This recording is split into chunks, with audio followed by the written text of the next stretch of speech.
네, 하나님의 말씀 함께 보겠습니다. 신약 성경 고린도전서 15장 10절 한 절의 말씀입니다. 고린도전서 15장 10절의 말씀을 저와 여러분들이 한 목소리로 다 같이 읽도록 하겠습니다.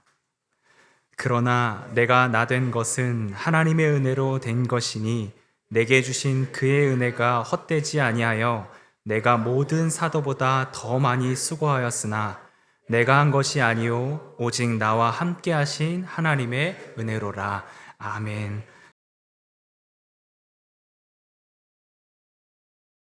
오늘은 세움행전 7번째 시간으로 하나님의 은혜로라는 제목으로 함께 말씀을 나누고자 합니다.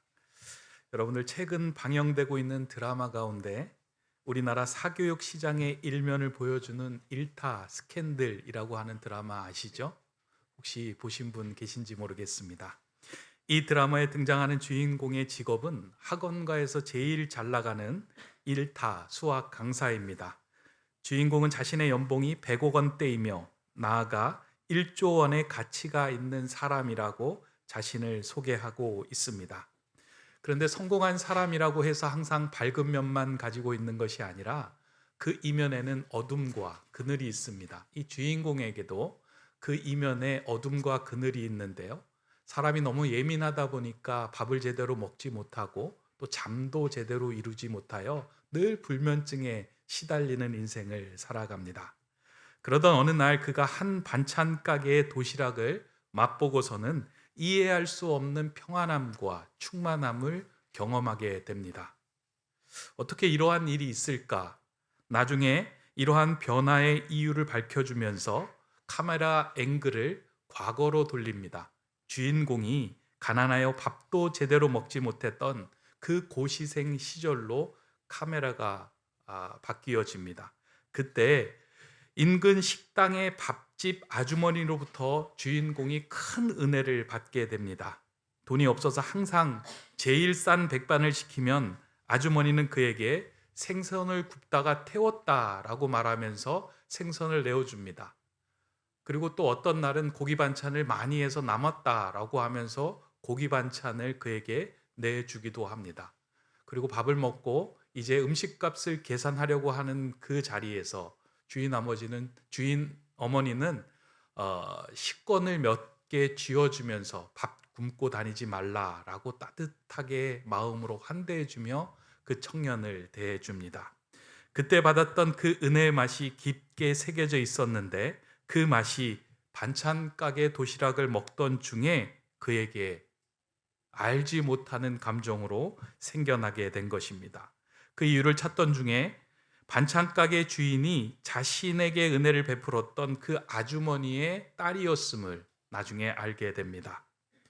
그렇게 잃어버렸던 그 은혜의 감격을 다시 회복하였더니 지금껏 예민하고 채워지지 않은 공허함 때문에 힘겹게 살아가던 그 주인공의 인생에 활력이 생기고 새로운 변화가 일어납니다.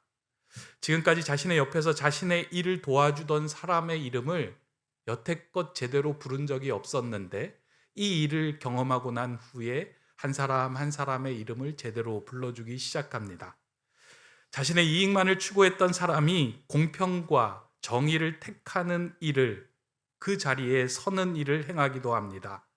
또한 자신이 모아두었던 재산을 다른 사람들도 혜택을 받을 수 있도록 베풀며 나누어 주기도 합니다. 제가 이 드라마를 보면서 참 좋다고 느낀 부분이 바로 이 부분입니다. 한 사람이 활력을 얻고 새로운 삶을 살도록 추동하는 힘을 은혜의 감격이 회복되는 시점으로 보았다 하는 이 부분입니다. 그러니까 이 주인공이 자신이 이전에 받았던 은혜, 잊고 있었던 은혜의 감격이 회복되자 자신이 세상을 바라보던 시각과 자신의 인생을 바라보던 시각들이 모두 바뀌어진 겁니다. 인생관이 바뀌어지고 가치관이 바뀌어지면서 삶의 자세와 태도와 내용이 변하게 된 것입니다. 이 작가가 이런 것을 의도했는지는 모르지만 저는 이 드라마를 보면서 이 부분에 많이 눈이 갔습니다. 왜냐하면 이 부분이 아주 성경적인 부분과 맞닿아 있기 때문에 이 드라마에 이런 내용들이 참 좋게 여겨졌기 때문입니다. 성경을 읽다 보면 한 사람이 하나님의 사람으로 바뀌는 결정적인 순간은 항상 은혜의 감격을 회복하는 순간이었습니다. 하나님께서 우리를 부르시고 우리를 구원하시고 우리에게 베풀어 주셨던 은혜를 제대로 깨닫는 순간에 그 한 사람은 은혜에 이끌리는 삶이 됩니다. 이러한 변화를 극적으로 보여주었던 성경의 인물이 바로 오늘 우리가 읽었던 본문을 기록한 사도 바울입니다. 사도 바울은 다메섹에서 예수님을 만나기 이전에는 율법에 이끌리는 삶이었습니다. 다시 말해서 사도 바울의 삶을 온전하게 살아갈 수 있도록, 그가 생각하기에 온전하게 살아갈 수 있도록 추동했던 힘은 율법을 지키고 준수하는 힘이었습니다. 그러다 보니까 자신이 진리처럼 여겨왔던 그 율법을 고수하기 위해서 더 많이 공부해야 했고, 더 많이 노력해야만 했고, 또 그 진리가 옳다는 것을 보여주기 위해서 다른 사람들의 견해와 다른 사람들의 이견을 용납하지 못했습니다. 아주 강하게 공격하고 비난하는 자리에 서 있어야 했습니다. 그러한 그가 다메섹에서 예수님을 만난 이후에 그의 삶을 끌고 왔던 모든 것들로 노임을 받게 됩니다. 그동안 자신이 믿고 있었던 신앙과 전통을 고수하던 삶에서 예수 그리스도를 만난 그 은혜의 감격에 이끌리는 삶으로 바뀌게 된 것입니다. 자신을 얽어매는 모든 것들로부터 하나님의 은혜로 자유를 얻게 됩니다. 여기서 바울을 넘어지게 하며 그로 하여금 새로운 세상을 보게 한 거치는 돌이라는 단어가 이제 성경에 기록되는데요. 이 걸림돌, 거치는 돌이라고 하는 단어의 헬라어 표현이 스칸달론이라는 단어입니다. 이 스칸달론이라는 말은 영어로 여기에서 나온 영어가 스캔들입니다. 그러니까 스캔들은 거치는 돌, 넘어지게 하는 것, 실족하게 하는 것이라는 의미를 담고 있는데요.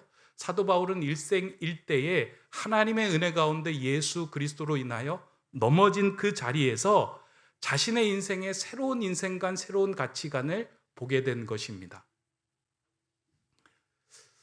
저는 이 부분을 보면서요, 우리 인생에서 세상에서 스캔들을 일으키면 수치를 당하지만 하나님 은혜 가운데 예수 그리스도와 함께하는 시간 속에서 스캔들을 경험하면 그 인생은 새로운 인생관, 새로운 가치관으로 거듭나게 된다라는 것을 보게 되었습니다. 이 부분을 보면서 그런 기도가 나오더라고요. 하나님, 우리 교회의 자녀들이, 하나님, 우리 교회를 다니는 어린 자녀들이 일생을 지나면서 꼭 이러한 스캔들을, 하나님과의 관계에서, 예수 그리스도를 믿는 관계에서 이렇게 예수 그리스도에게 넘어지는 스캔들이 꼭 일어났으면 좋겠습니다 하는 기도가 넘쳐나더라고요. 저도 이제 목사이기 이전에 가정에서 아버지인데, 저희 가정에 이제 자녀들이 셋 있잖아요. 자연스럽게 어려서부터 믿음 안에서 성장하다 보니까 믿음에 대한 큰 고민을 하지 않습니다. 그러다 보니까 걸려 넘어지는 것도 없고 고민해야 될 부분도 없습니다. 그런데 제가 기도하고 간구하는 것 가운데 하나가, 하나님, 우리의 자녀들이 예수 그리스도로 인하여 꼭 일생에 한 번 희대에 스캔들을 경험하는 삶이 되게 해주십시오. 예수로 넘어지는 자는 살아나고 예수로 넘어지는 자만이 하나님의 은혜 가운데 새로운 인생을 살아갈 수 있기 때문입니다. 사도 바울도 그와 같은 일생일대의 스캔들을 경험하고 난 이후에 그의 삶의 내용이 전체로 다 바뀌었습니다. 세상을 보는 시각이 바뀌었고요. 삶의 내용과 자세가 모두 다 바뀌었습니다. 자신이 지금껏 살아왔던 모든 것들이 수고와 애씀과 노력으로 성취되었던 것이라고 생각했는데 예수에게 넘어지고 난 이후에 다 하나님의 은혜였다라고 고백하게 되었습니다. 그 은혜에 이끌리는 삶을 살아가다 보니까 그는 이전에 경험하지 않았던, 그리고 이전에 행하지 않았던 새로운 삶을 살게 된 것입니다. 그러면서 자신의 삶을 돌아보며 고백한 내용이 오늘 우리가 읽은 본문입니다. 고린도전서 15장 10절의 말씀입니다. 그러나 내가 나 된 것은 하나님의 은혜로 된 것이니 내게 주신 그의 은혜가 헛되지 아니하여 내가 모든 사도보다 더 많이 수고하였으나 내가 한 것이 아니요 오직 나와 함께 하신 하나님의 은혜로라. 바울은 예수님을 만나 예수님께 걸려 넘어진 이후에 그의 넘어진 자리에서 새로운 시선을 얻게 되었습니다. 자신의 노력으로 자신의 삶이 이루어진 것이 아니라 하나님의 은혜로 모든 것이 이루어진 것임을 진심으로 고백하는 삶이 되었습니다. 이러한 은혜를 경험하고 난 이후에 그의 인생관이 바뀌었습니다. 사도 바울의 삶을 자세히 들여다보면 신약 성경의 절반 이상을 기록하였고 이 땅에 수많은 교회를 세울 수 있도록 자신을 추동하였던 힘이 바로 은혜에서 비롯되었다라는 것을 고백하게 됩니다. 그런데 그 은혜에서 고백된 그 은혜로부터 추동된 힘이 자신으로부터 주어진 것이 아니라 온전히 하나님의 은혜로부터 주어진 것임을 알고 그는 자신을 드러내지 않고 하나님의 영광, 하나님의 은혜를 드러내는 삶이 되었다는 것입니다. 우리는 신앙생활하면서 하나님의 은혜를 받기를 갈구하고 기도하고 있습니다. 근데 하나님의 은혜를 갈구할 때 하나님은 반드시 그에게 은혜를 주시는데요. 근데 하나님께서 은혜를 주실 때 그 은혜를 주는 것에만 끝나는 것이 아니고요. 그 은혜 이후의 삶을 온전히 살아가도록 하는 것, 그것을 위해서 은혜를 주십니다. 그래서 은혜는 우리가 하나님의 자녀로 성도로 살아가게 하는 힘이라면 은혜 이후에는 그 삶의 내용을 채우게 만들게 하기 위하여 하나님은 이 은혜의 힘을 우리에게 부어주셨다는 것을 우리가 반드시 알아야 합니다. 그러니까 하나님 제 삶을 새롭게 해주십시오. 병을 고쳐주십시오 하고 하나님의 은혜를 간구하였더니 그 은혜를 하나님께서 허락하셨어요. 그럼 거기에서 끝나는 것이 아니고요. 반드시 이 은혜가 물줄기처럼 흘러나가 내 삶의 내용을 채우고 그 삶의 내용이 다른 사람들에게까지 전달되게 하기 위하여 그 은혜를 허락해 주셨다라는 것을 반드시 알아야 합니다. 제가 최근에 아침마다 기도하는 내용이 있습니다. 그 기도하는 내용이 에스겔 47장의 말씀을 토대로 하는 기도입니다. 에스겔 47장의 말씀을 보면은요, 성전에서 흘러나오는 물에 대한 이야기가 그곳에 기록이 되어 있는데요. 그 이미지를 가지고 이제 우리 교회를 놓고 기도를 하는데 하나님이 이 성전에서 흘러나오는 물이 이 예배당에만 머물게 하는 것이 아니라 예배당을 지나서 각 가정에 그리고 삶으로 우리의 자녀들 일터까지 흘러가게 하여 주시옵소서.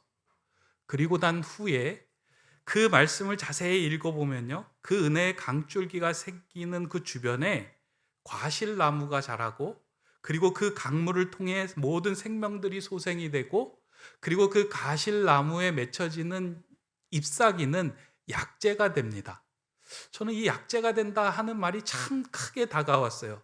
하나님, 우리 은혜를 받은 우리 성도들이 삶의 자리에 거할 때 그 은혜의 삶을 살아내는 그 삶을 통하여 그 자리가 한 생명을 살리고 다른 사람을 은혜의 자리로 이끄는 약재와 같은 삶이 되게 해 주시옵소서. 그런 기도가 계속해서 흘러나오더라고요. 은혜 받는 것 중요하지만 그 은혜 이후의 삶의 내용을 채우는 것, 이게 더 중요하구나. 하나님은 그것을 위해서 우리에게 은혜를 베푸시고 은혜의 삶을 살도록 하신다 하는 것들이 제게 크게 다가왔기 때문입니다. 그러한 시각으로 오늘 본문의 내용을 좀 보니까요, 사도 바울을 이끌게 했던 그 힘이 은혜였다면 그 힘이 거기에서 끝나는 것이 아니라 사도 바울이 교회를 세우고 이 땅에 선교의 여정을 밟을 수 있도록 삶의 내용을 채워갔던 그 은혜의 물길이 되는 삶의 열매가 보여진다라는 것을 발견하게 되었습니다. 저는 이 삶의 열매들이 오늘 말씀을 듣고 은혜를 받는 여러분들의 마음속에도 좀 맺혀졌으면 좋겠다 생각이 되는데요. 크게 오늘 본문을 통해서 제가 발견한 열매는 두 가지입니다. 첫 번째로 하나님의 은혜의 간격을 회복하는 사람들에게 맺혀지는 열매는 겸손한 삶의 열매가 맺혀진다는 겁니다. 이 겸손한 삶이 은혜의 물길로 흘러갈 때 그 물길이 흘러가는 곳마다 하나님의 나라가, 하나님의 역사가 이루어집니다. 오늘 우리가 읽은 본문 앞구절인 9절에 보면 바울은 자신을 이렇게 소개합니다. 나는 사도 중에 가장 작은 자라. 나는 하나님의 교회를 박해하였으므로 사도라 칭함받기를 감당하지 못할 자니라. 바울은 예수님을 믿고 난 이후에 말로 다할 수 없는 하나님의 은혜를 경험하였습니다. 그가 복음을 전하는 자리에서 많은 사람들이 예수님을 믿는 일이 일어났고 병든 자를 위하여 간구하였을 때 병이 치유되는 놀라운 일을 경험하게 됩니다. 성경을 보면 사도 바울의 손길을 통하여 놀라운 역사들이 곳곳에서 일어나는 것을 보게 됩니다. 죽은 자가 살아나기도 하고요, 아픈 자들이 치유받기도 하고요, 손대는 곳마다 많은 복음이 전해지고요, 교회가 세워지는 놀라운 일들이 벌어집니다. 그런데 사도 바울이 그 정도 수고하고 애쓰고 놀라운 이적을 했으면 이게 내가 한 일이다 라고 한마디 할 수 있는데, 사도 바울의 인생관에서 사도 바울이 은혜의 감격을 회복하고 난 이후에 자기 자신은 모두 사라지고 모두 다 이것이 하나님의 은혜였다라고 고백합니다. 그 은혜의 물줄기가 점점 더 불어나서 하나님 나라가 확장되는 일들을 사도 바울의 삶을 통해서 성경은 우리에게 보여줍니다. 하나님의 은혜를 감격한 사람들은 결코 교만할 수 없습니다. 하나님의 은혜의 감격을 회복할 때요, 내 삶의 모든 것들이 하나님의 은혜로 주어진 것임을 우리가 깨닫게 되기 때문입니다. 여러분들은 어떠신가요? 오늘 여러분의 삶에서 주어진 모든 것들이 하나님의 은혜로 주어진 것들인가요? 아니면 내가 애쓰고 노력한 수고의 결과라고 생각합니까? 저는 여러분들이 수고하고 노력했지만 거기에 모두 다 하나님의 은혜로 덧입혀져서 수고의 열매와 결실이 맺어졌다라고 저는 확신하고 믿습니다. 그러한 믿음이 있을 때 우리는 내가 한 것이 아니라 하나님의 은혜로 된 것이다 라고 겸손하게 우리는 고백할 수 있습니다. 사도 바울도 그러한 마음에 자신을 사도 중에 가장 작은 자다, 나는 사도라 칭함을 받기도 감당하지 못할 자다라고 이야기합니다. 예수님의 직계 12 제자들 이상으로 수고하고 노력하고 애쓰고 교회를 세워갔음에도 불구하고 나는 사도 중에 가장 작은 자고 사도라 칭함받기가 불편한 사람입니다 라고 겸손의 자리에 섰습니다. 그로 인해 교회가 더 든든하게 세워져 가게 된 겁니다. 저는 이 고백이 우리 교회를 세워가는 우리 성도들의 고백이 되어야 된다라고 생각하고요, 우리의 삶을 살아가는 인생관이 되어야 된다라고 생각합니다. 목회를 하다 보니까 새가족들하고 이야기를 할 수 있는 기회들이 참 많이 생깁니다. 교회를 새롭게 이제 찾다가 우리 교회에 등록하게 되고 등록한 배경을 물어보면 그분들이 이러한 얘기를 합니다. 목사님, 제가 이전에 교회를 다녔는데 한 10년 동안 쉬다가 이제 다시금 신앙생활을 하려고 이 교회로 발걸음을 옮겼습니다. 그래서 제가 왜 10년 동안 교회를 쉬다가 이제 오셨습니까? 라고 이야기를 물어보면요, 그분들이 대부분의 분들이 이런 이야기를 해요. 교회를 열심히 다니다가 보니까 다른 사람들로부터 받은 상처가 너무 커서 교회로 발걸음 떼는 게 너무 어렵더라고요. 힘들더라고요. 그래서 그 마음 다 잡는데 이렇게 오랜 시간이 걸렸습니다. 그렇게 이야기를 합니다. 그래서 어떤 것이 그렇게 상처가 되었습니까? 그랬더니 교회 일을 행할 때 사람들이 은혜의 힘이 자신을 추동하여 생겨나는 봉사로 하지 않고 수고와 노력과 힘씀과 공로의식이 그 안에 있다 보니까 이게 마찰을 일으키고 갈등을 일으키고 부딪히다 보니까 이게 너무 힘들게 다가왔다는 거예요. 마치 윤활유 없는 바퀴가 돌아가면 그 바퀴에서 불꽃이 나는 것처럼 열심히 하면 할수록 그곳에서 더 문제가 생겨나는 것을 보고 제가 그 교회에 머물 수 없게 되었습니다. 그런 이야기들을 많이 들었습니다. 이러한 상황은 사실 우리 교회에서도 이제 앞으로 벌어질 수도 있는 상황입니다. 저는 그렇게 생각합니다. 교회 일을 하다 보면 갈등이 생기고 마찰이 생기고 어려운 일들이 생겨날 수 있습니다. 그때 그 일을 추동하게 하는 힘이 무엇이냐, 이것을 우리가 곰곰이 생각하지 않으면 또다시 우리는 교회를 옮겨야 하고 떠나야 되는 상황들이 벌어질 수 있습니다. 저는 우리 교회 성도님들이 우리의 신앙생활을 하게 하고 봉사를 하게 하는 가장 중요한 힘이 하나님의 은혜로부터 시작되는 힘이 되기를 소망합니다. 이게 내가 하는 일이 아니고요. 하나님이 내게 주신 것, 지금 내가 섬길 수 있는 것, 내가 사랑할 수 있는 것, 내가 이 자리에 서 있는 것 모두 다 하나님이 나에게 주신 은혜로 이 자리에 서 있습니다 고백하는 그 순간에요, 나보다 남을 낮게 여기는 겸손의 마음이 그 물줄기가 흘러가게 되는 거예요. 그래서 하나님의 은혜는 겸손의 물줄기를 만들어내요. 그러나 하나님의 은혜가 사라진 곳에는 무엇이냐면 공로의식이 생겨나고요, 자기 자신이 드러나는 교만의 물줄기가 그것을 타고 흘러가기 시작합니다. 그때는 반드시 마찰이 생겨요. 우리 교회가 올해 새우맹전을 써나가는데요, 저는 이 새우맹전을 써나가는 저와 여러분들의 삶 가운데 하나님 은혜로 이 겸손의 물줄기가 더 확장되고 커지기를 간절히 소망합니다. 그래서 상처받고 힘든 사람들이 우리 교회에 와서요, 이 교회는 넉넉하게 품어주고 용서하고 용납해주는 것이 그 물줄기가 다르네 하는 마음을 다른 사람이 받을 수 있다면 그 사람은 은혜로 사는 삶이며 은혜로 살아가는 삶의 내용을, 겸손을 채워가는 삶입니다.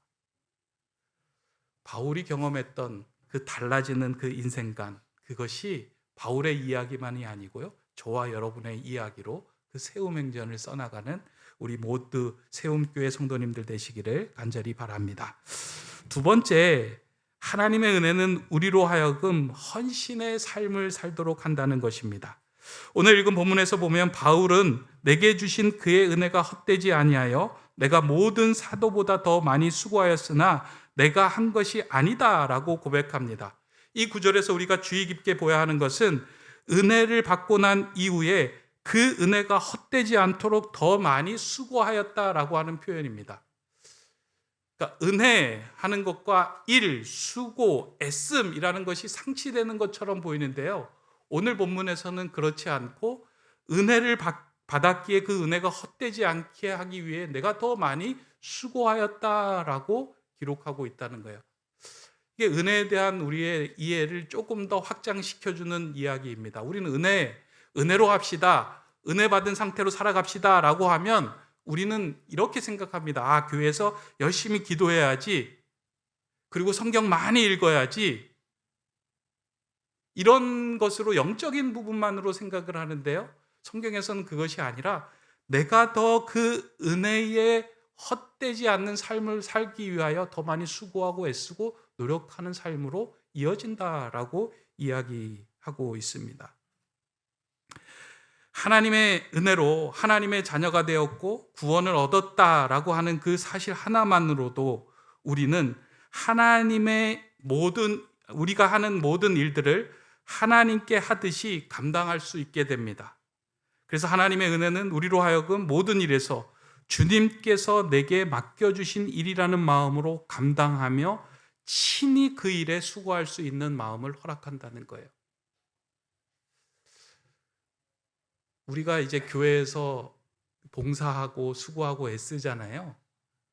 그때 그 수고하고 애씀을 추동하는, 그리고 그것을 가능하게 하는 힘이 은혜로부터 시작이 되면요, 그 일과 수고와 애씀은 이 교회를 더 풍성하게 하고 하나님의 은혜 가운데 가득 차게 하는 교회로 세워줍니다. 저희 교회가 이제 시작이 되면서 7개의 순위 구역이 편성이 되고요, 그리고 교회 성도들이 조금씩 늘어나면서 봉사의 자리가 계속 생겨나고 있습니다. 근데 제가 우리 성도님들에게 교회 와서 봉사하십시오, 교회 순장에서 이렇게 애쓰고 노력해야 합니다라고 이야기를 아직 하지 않습니다. 그래서 교회에서 하는 일들에 대해서 여러분들이 막 수고하고 애쓰고 교회가 뭘 만들어 가야 된다라고 여러분들을 억지로 끌고 가려고 하지 않습니다. 그 이유가 있습니다. 저는 우리 높은 뜻 세움교회를 세우면서요, 그런 이상적인 교회를 좀 만들었으면 좋겠다 하는 생각을 했어요. 교회에서 일하는 모든 사람들은 스스로 애쓰고 수고하고 노력하고 그 자신의 어떤 공로의식으로 시작하는 것이 아니라 하나님의 은혜 가운데 그 은혜 받은 감격에 자발적으로 헌신하며 일을 하는 교회로 세워졌으면 좋겠다. 아주 이상적인 일입니다. 그런데 저는 그렇게 생각해요. 이 땅에 세워진 교회는 모두 하나님의 나라의 모형이며 하나님이 이 땅에 살아계시고 이 땅을 주관하고 계신다라는 것을 드러내는 안테나 샵으로 주어진 것이 이 땅의 교회입니다. 그렇다면 이 땅의 교회를 운영하는, 그리고 이 땅의 교회의 삶의 내용을 채우는 방식은 세상의 방식이 아니라 하나님의 방식, 은혜 받은 자들이 수고하고 애쓰고 노력함을 통해서 세워가는 교회. 저는 그런 교회가 우리 교회가 되기를 소망합니다. 그리고요, 나아가서 여러분들의 삶의 자리에서 오늘 우리에게 주신 말씀처럼 은혜를 받은 자들은 그 삶 속에서 겸손과 헌신의 삶의 자리로 가지고 나가는 거예요. 우리는 계속해서 신앙생활하면 이 예배 자리에만 그냥 1시간 예배 드리고 가는 것으로 끝난다 생각하는데요. 예배는 1시간 이 예배 자리에서 끝나는 것이 아니라 예배 문을 열고 나는 그 순간부터 그 물길이 삶 속으로, 가정 속으로, 우리의 만남 속으로 들어갈 때 예배가 시작이 돼요.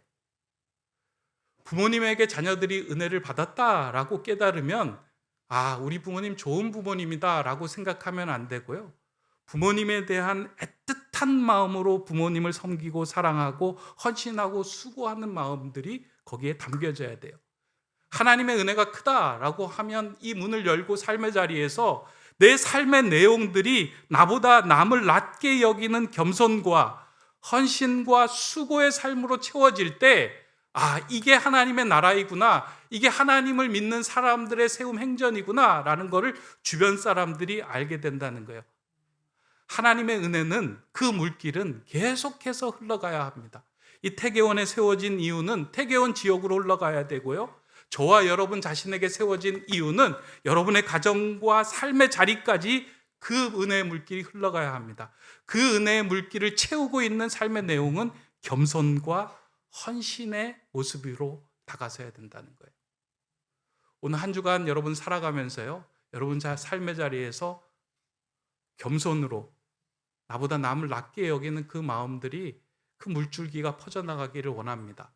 그리고 헌신하는 마음으로, 하나님의 일을 감당하는 마음으로 내게 맡겨진 일을 감당하는 저와 여러분 되시기를 바랍니다. 그럴 때 우리가 써나가는 세움행전은 아름다운 주님의 발걸음이 담긴 세움행전이 될 것입니다. 그런 행전을 써나가는 저와 여러분 되시기를 주님의 이름으로 축원합니다. 기도하겠습니다. 은혜가 풍성하신 하나님, 자격 없는 우리를 하나님의 자녀 삼아주시고 이렇게 주 안에서 예배자로 살아가게 하심에 감사를 드립니다. 지금 내가 누리는 모든 것들이 하나님께서 내게 허락해 주신 은혜와 선물임을 고백합니다. 이 고백으로 예배하는 이 성전에서 흘러나오는 은혜 강물이 성도들의 삶을 넘어서 가정과 이웃에게까지 흘러 회복과 치유의 이야기들이 넘쳐나게 하여 주시고 세움행전을 아름답게 써나가게 하여 주시옵소서. 오늘도 예배하는 모든 성도님들의 삶에 은혜의 감격이 회복되게 하여 주시고 삶의 자리에서 겸손과 헌신으로 그 삶의 내용을 채워가는 저희의 삶이 되게 하여 주시옵소서. 예수 그리스도의 이름으로 기도드립니다. 아멘.